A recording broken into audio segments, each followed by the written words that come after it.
Your next iPhone might shut down Instagram, Facebook, Google, and many, many more. Apple is done messing around. They're taking a firm stance on privacy, and they're about to start publicly calling out some bad actors who aren't doing things with your best interest at heart on your phone, which is great and all, but what if that means no more Instagram, Facebook, or Google on your iPhone? Let's talk about how some of these changes impact things like the iPhone 13, what big changes could be coming along with iOS 15, and some new Apple products that Apple could potentially launch that change the way you use your iPhone forever.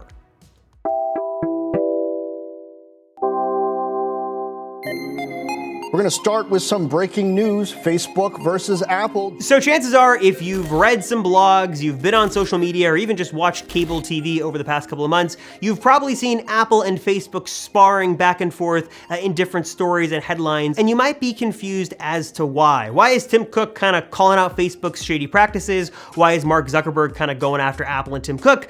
There is a lot to unpack here, so let's just kind of start from the beginning. So it should come as no surprise, as over the past couple of years, Apple has really taken a sort of a double down approach when it comes to privacy. They want to keep all their devices, all their services, basically everything in the Apple ecosystem safe, secure, and keep your privacy kind of at the forefront, and be very sensitive to the information you have on your device and make sure your information stays with you, which has been a great thing. I mean, we've seen Safari really double down on blocking trackers when you browse online. You have Siri doing most of its work on the device itself and not relying on external servers. You've got all your map information being anonymized. You've got your Apple Pay for secure transactions. You've got secure enclaves built in Apple devices. I could go on, but Apple is really taking a privacy-centric and privacy-first approach when it comes to their entire ecosystem. In fact, there's a whole page on Apple's website that goes through all their different devices and services and shows you all the way they're really putting your privacy first above all else. And all of this is great for you and I who actually use these devices every day. I mean, I don't think any of us want to be inherently unsecure, but who is losing in this battle are companies like Facebook and Google and major advertisers and data brokers, basically the companies that benefit from us sharing our information with them. The more that Facebook can see about me, where I am, my hobbies, my likes, my dislikes, metadata from my photos, stuff like that, they're able to really build a very lucrative, very detailed profile about me that they can then use to target specific ads to know the things I'm going to like, or they can take that information and sell it off to another company. We've seen this from many giant companies. This is nothing new, and it's mostly kind of been accepted, for lack of a better word, online for the past couple of decades. You just kind of know when you're online, you're probably being tracked with cookies as you browse from one website to another. And it's also been the case on mobile as well. Apple says the average app has 6 built-in trackers that are going to track you between app to app, track you within the app itself and what you do. And basically, you should just know that everyone is trying to get your personal information, and your privacy couldn't be any more important than it is today in 2021. But over the past couple of years, specifically with the last couple of years of iOS software updates, Apple is really cracking down on some of these not so above board practices. You might have noticed, for example, in iOS 14, you now have the toggle to allow an app to have your location all the time or just while you're in the app. You can give apps permission to all of your photos or just select photos. You even have a little indicator at the top of your iPhone that shows when your microphone and camera are active, even if the app is not in the forefront. Maybe if you're on a phone call and your microphone still active and you're browsing your phone, you can still see that your microphone is on and being activated by some of the apps, even if they're in the background. All great things, all things done by Apple to really promote privacy, and it's just Apple trying to make sure you are in control of your data and you know exactly what's going on at all times on your iOS device. And while all this is great, and Apple should be commended for doing this work, they're looking to take things a step further and really crack down on this app-to-app tracking. So that is why, with the introduction of iOS 14 at WWDC a few months ago, Apple introduced this small, kind of very simple pop-up that asks a very basic question. Would you like to allow the app you're about to open to track you within the app and between apps and on the web?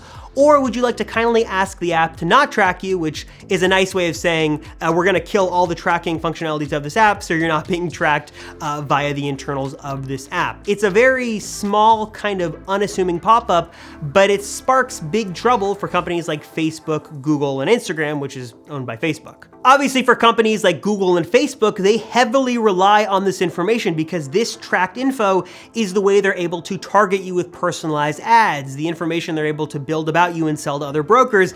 This is a very big business, a very lucrative business, that if you were to give users a prompt to choose to allow tracking or not, the assumption is most people are not going to allow tracking, which is going to really cut into their bottom line. I saw an article floating around online earlier this week that estimated that Facebook could lose as much as $10 billion just by that little prompt going up in iOS 14 because people just don't want to be tracked. And because there is so much money at stake, especially for Facebook, who kind of, as we know, lives or dies by the info they can kind of get about you and sell to advertisers, they've been the ones kind of leading this charge. They've been very outspoken about the issues. They've taken out full page ads in newspapers. They've talked about it on their conference call, how disappointed they are with Apple's decision. There's even, rumor has it, a legal case coming. Facebook is working to build this case on a major antitrust suit against Apple, saying Apple has too much control and they're putting in unfair rules and unfair regulations on independent publishers on their platform. It's a big deal. There's a lot to break down, and Facebook is not happy about any of this at all. Now, Apple has kind of delayed the rollout of this prompt. They kind of gave developers a little bit more time to get everything implemented and get it all up and running. But we do know that starting with the next iOS beta, which is set to be released soon, that this prompt is going to be official and developers must comply, which leaves Facebook with limited options. They can either comply and, go forward and let Apple put up this prompt that allows users the choice to track or not track. They can pull their apps from the iOS App Store altogether, which is probably not even an option because hundreds of millions of people around the world rely on Facebook and Instagram and other Facebook services. Or they can do what Google has done recently, which is kind of change some of their tracking mechanics and some of the tracking technology to better comply with what's going on in iOS 14. So all of this is interesting. I'm sure Apple and Facebook are going to battle it out, and I'm sure they'll figure things out in one form or another.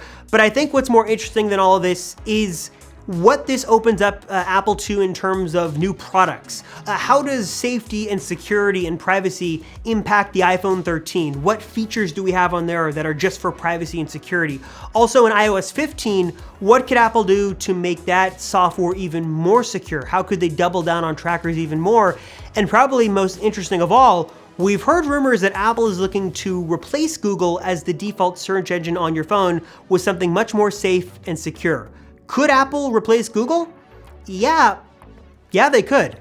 There have been rumors for a while now that Apple could kind of take the next step in terms of privacy by creating their own search engine that would be ultra secure. It would not track you. It would not sell your information. It would not serve you ads. It would be just a super private, secure way to browse the web without any kind of interference. And we heard that maybe instead of creating their own from scratch, that they could just buy something new. We had heard actually rumors, I think a couple of years ago, that Apple could potentially acquire Bing and kind of turn that into their own Apple search engine. Obviously that didn't happen, and it probably won't happen anytime soon. But what makes much more sense is for Apple to acquire the already kind of privacy-focused, super secure, data-sensitive search engine DuckDuckGo. On one hand, this makes so much sense because DuckDuckGo has been around for a while. It has a very privacy-focused reputation. They already talk about how they don't track you online, they don't serve you ads. You're all about safety and security when you're browsing on DuckDuckGo.